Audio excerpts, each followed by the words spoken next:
175 నియోజకవర్గాల్లో నిరసన కార్యక్రమాన్ని నిర్వహించడం జరిగింది.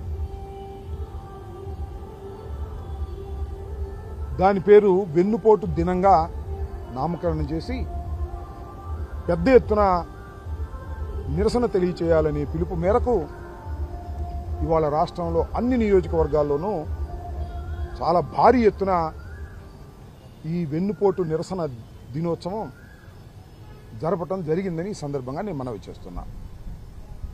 దానిలో భాగంగానే గుంటూరు పట్టణంలో చాలా పెద్ద ఎత్తున ఈ కార్యక్రమాన్ని నిర్వహించి కలెక్టర్ గారికి మెమోరాండం ఇవ్వటం జరిగింది. చాలా నిర్బంధాలు, ఒత్తిడులు, పోలీసుల బెదిరింపుల మధ్యన జరిగినటువంటి నిరసన ఇది. ఎందుకు చెబుతున్నానంటే ఈ వెన్నుపోటు దినోత్సవాన్ని, ఈ వెన్నుపోటు దినాన్ని జరుపుకోకుండా ఉండేందుకు పోలీసులు అన్ని చర్యలు తీసుకునే ప్రయత్నం చేశారు. ఉదయమే నా ఇంటి దగ్గరికి ఎస్ఐ గారు, కానిస్టేబుల్స్ వచ్చి ఎవరైనా నా ఇంటికి వస్తుంటే వారి బైకులు తాళాలు తీసుకునేటువంటి ప్రయత్నం చేశారు. బయలుదేరి వస్తుంటే మమ్మల్ని ఆపి మాతో ఘర్షణ పడే పరిస్థితి తీసుకొచ్చారు. నేను ఒక్క విషయాన్ని చెప్తున్నా, మేమందరం, మరి ముఖ్యంగా నేను లా అబైడింగ్ సిటిజన్ని, చట్ట ప్రకారం వెళ్ళేటటువంటి వ్యక్తిని. నిరసన తెలియజేసే క్రమంలో మావాడు తప్పు చేసినా నేను అంగీకరించాను.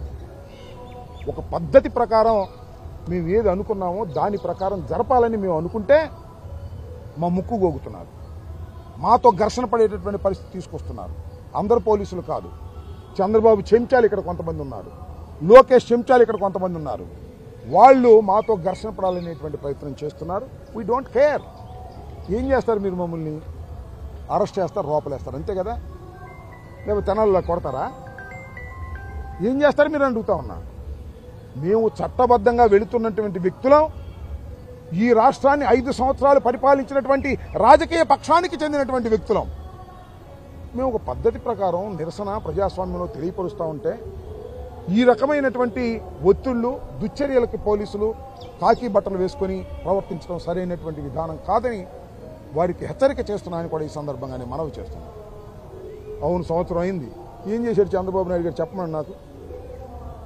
ఏం వాగ్దానాలు ఇచ్చాడు ఓ పక్కన రాయండి, ఏమి చేశాడు ఓ పక్కన రాయండి. ఏం చేశాడు? 1% కూడా చేయలే. ఒకటి చేశాడు. ఏంటది? 4000 పెన్షన్.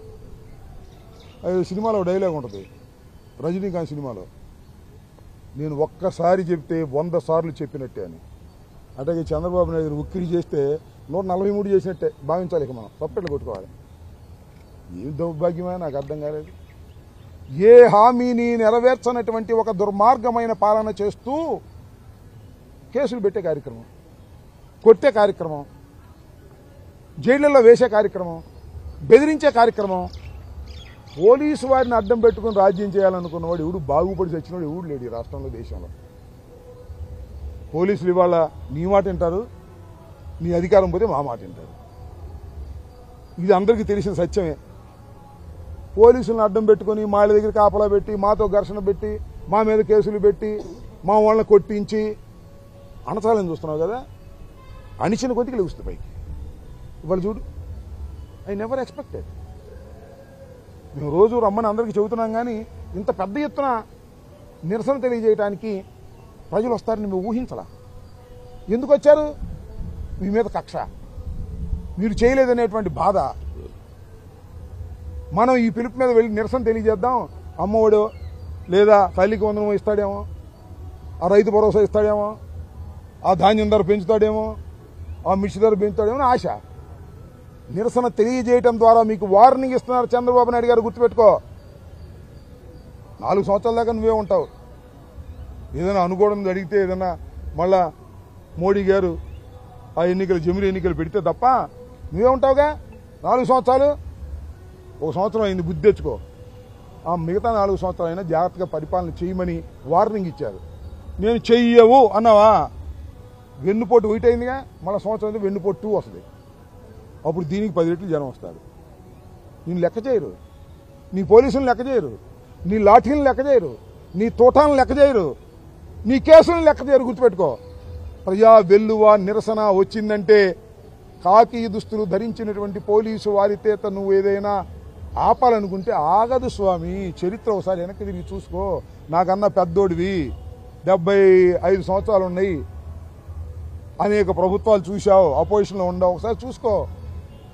కాకీలను అడ్డం పెట్టుకొని క్రౌర్యం చేసి రాజకీయం నడపాలి, వైఎస్ఆర్ కాంగ్రెస్ పార్టీని అణిచేయాలి అని అనుకుంటే అది నీ భ్రమ తప్ప మరొకటి కాదు. నువ్వు ఎంతగా బలప్రయోగం చేస్తే అంతగా మాకు బలం పెరుగుతుందనే విషయాన్ని గుర్తుపెట్టుకోమని ఇప్పటికైనా నేను చెప్తున్నా. మేము కలెక్టర్ గారికి మెమోరాండం ఇచ్చాం. మాకు చెప్పొద్దు కానీ తెప్పించి చదువుకో ఒకసారి, ఎంత క్లియర్గా ఇచ్చాము. ఏ ఏ పథకాన్ని ఫెయిల్ చేశావో, ఏ ఏ పథకాన్ని ఇస్తా అని హామీ ఇచ్చి ఎగ్గొట్టావో అవన్నీ చదువుకుని అవి చేయవయ్యా స్వామి. చేస్తే నీ మీద కొంత వ్యతిరేకత తగ్గింది. చెయ్యనంటావు, చూద్దాం ఇంక నీ కథ ఏంటో. ఇంకా వెన్నుపోటు 1, వెన్నుపోటు 2, వెన్నుపోటు 2, 3, వెన్నుపోటు 4, వెన్నుపోటు 5కి నువ్వు శ్రీమద్రమారమణ గోవింద అయిపోతావు. అది గుర్తుపెట్టుకోమని ఈ సందర్భంగా మనవి చేస్తూ, ఎవరైతే ఇంత నిర్బంధాల మధ్యన, ఇంత ఒత్తిళ్ల మధ్యన ఈ నిరసన కార్యక్రమంలో వైఎస్ఆర్ కాంగ్రెస్ పార్టీ జెండా పట్టుకొని జై జగన్, డౌన్ డౌన్ చంద్రబాబు అని భుజాన జెండా పెట్టుకుని వచ్చినటువంటి మా వైఎస్ఆర్ కాంగ్రెస్ పార్టీ కార్యకర్తలకి, వీరులకి కూడా నేను ప్రత్యేకమైనటువంటి ధన్యవాదాలు ఈ సందర్భంగా తెలియజేస్తున్నాను.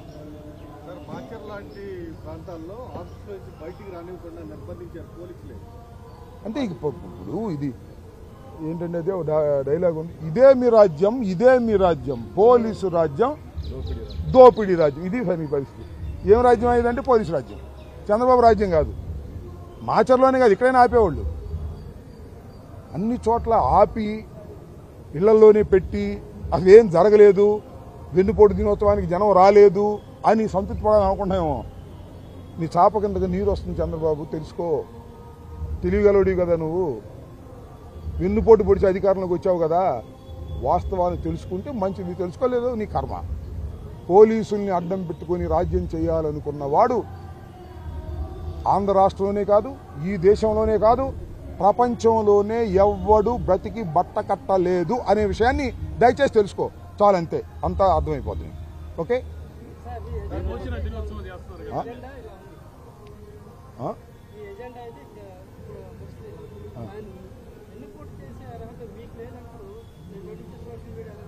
ఎవరనేది? టీడీపీ వాళ్ళు వెన్నుపోటు దినాన్ని చేసే అర్హత మాకుందని ఒప్పుకుంటారా? ఇప్పుడు ఒప్పుకోరు, ఇంకా 3 సంవత్సరాలతో ఒప్పుకుంటారు. వాళ్ళ గురించి పెద్ద సీరియస్గా పట్టించుకోమాకు. అసలు వెన్నుపోటు అంటే వాళ్ళకి ఎక్కడికో గుచ్చుకుంటుంది. మా చంద్రబాబు నాయుడు గారిని వెన్నుపోటు అంటున్నారు, నిజమే కదా, నమ్ముతారేమో జనం అని భయం వాళ్ళకి. ఖచ్చితంగా చంద్రబాబు నాయుడు రాజకీయం అంతా కూడా వెన్నుపోటే, ఇది వాస్తవం.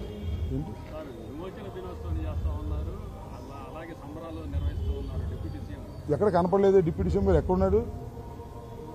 ఏమో డిప్యూటీ సీఎం గారు ఉన్నాడు ఆంధ్రాలో? ఏమన్నా ఉస్తాద్ భగత్ సింగ్ అంట, హరిహర వీరమల్లు అంట, ఓజీ అంట. ఆ గొడవలో ఉన్నాడే స్వామి, ఆ గొడవలో ఉన్నాడు ఆయన. పాపం ఆయన నమ్ముకుని ఓట్లు వేసిన వాళ్ళు, నాయనా ఆయన నమ్ముకుని చంద్రబాబుకి ఓట్లు వేసిన వాళ్ళు ఇవాళ ఏమనుకుంటున్నారో నేను చెప్పకూడదు, సమయం వచ్చినప్పుడు చెబుతా. ఆ ఉస్తాద్ భగత్ సింగ్ సంగతి ఏంటో తెలుసుకోమను. లేదంటే ఆ హరిహర వీరమల్లు రేపు రిలీజ్ అవుతుందంట, దాని సంగతి చూసుకోమను. మాకేం అభ్యంతరం లేదు. ఆ హరిహర వీరమల్లు 5 సంవత్సరాలు తీశారు, అయినా ఆ సినిమా బ్రహ్మాండంగా ఆడాలని, ఆ నిర్మాతకు కనక వర్షం పడాలని మనస్ఫూర్తిగా మేము కోరుకుంటున్నాం. రాజకీయంగా ఆయన పనికిరాడు కానీ సినిమాలో బాగానే యాక్ట్ చేస్తాడు. మరి ఎందుకన్నా నేను చూసే కదా, బ్రోలో కూడా యాక్ట్ చేశాడు, నా పాత్ర కూడా పెట్టి బాగానే యాక్ట్ చేస్తాడు. రాజకీయాల్లోనే ఆయన బుష్, సినిమాల్లో ఎస్. అది అవును, వాళ్ళని అడుగు ఎందుకో, వాళ్ళకి అసలు కడుపు మండిపోతుంది వాళ్ళకి. లోకేష్ ఫోన్ చేసి ఉంటున్నాడు, ఒక ఆయన రెచ్చిపోయాడు. లోకేష్ బంధువేనంట అతను. అట్లా ఏదో ఉంటాయి. We don't care all these things. ఎన్ని చూసాం, మెరిసిపోలా. నేను ప్లేయర్గా కూడా ప్రాక్టీస్ చేసాను 3 సంవత్సరాలు. ఎన్ని చూసాం, ఇలాంటి వాడికి భయపడతానా? ఏ స్వామి, జైల్లో వేస్తానంటేనే భయపడలే మనం.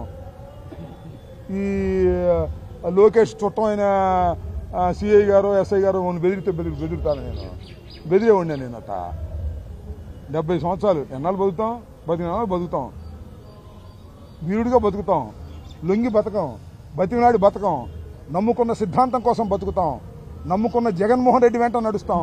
అప్పుడు రాజశేఖర రెడ్డి వెంట నడిచాం, ఇప్పుడు జగన్మోహన్ రెడ్డి వెంట నడుస్తాం.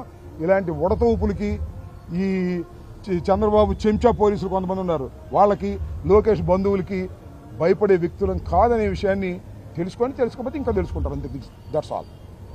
జై జగన్. జై జగన్.